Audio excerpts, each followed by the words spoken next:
আসসালামাইকুম, লন্ডন থেকে হুসেন বলছি। আমার চ্যানেলে সবাইকে স্বাগতম। আপনারা জানেন যে এই ব্রিটেনে বিভিন্ন ধরনের সুযোগ সুবিধা চালু আছে এবং এই সুযোগ সুবিধাকে সাধারণত বেনিফিট বলা হয়। যে যারা কম আয়ের লোক, নিম্ন আয়ের লোক, তারা বিভিন্ন ধরনের বেনিফিট পান। এই ক্ষেত্রে শর্ত হচ্ছে আপনি আপনার অবস্থান, আপনার আয়, পরিবারের ডিটেলস সবকিছু সত্য বলা, পারফেক্টলি বলা।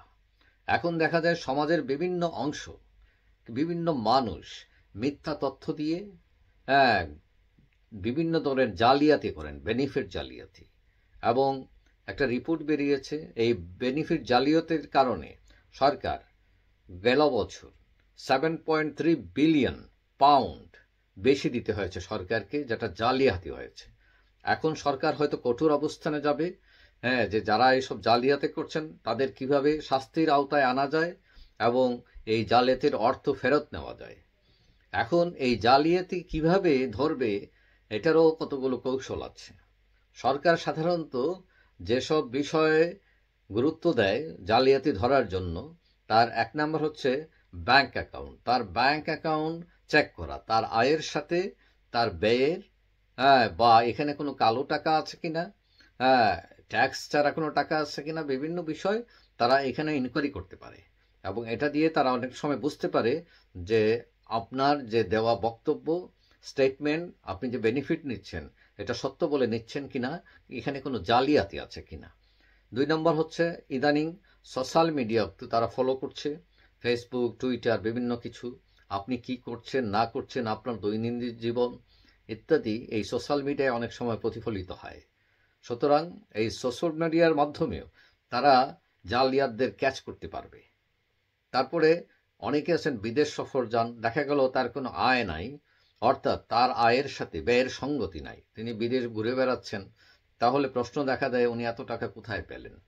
এখন এই টাকা যদি দেখা গেল যে তার যে আয়, বৈধ আয়, সেই আয়ের বাইরে কোনো টাকা আসতেছে, তাহলে সরকার সেখানে তাকে ধরতে পারবে।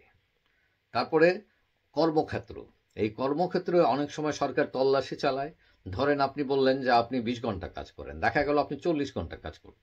এই ক্ষেত্রে তারা নিয়োগকারীর সাথে বা যেখানে কাজ করেন ওইখানে যারা কাজ করেন তাদের কারো কাছ থেকে ফোনে বা অন্য কোনো উপায়ে তথ্য নিতে পারবে।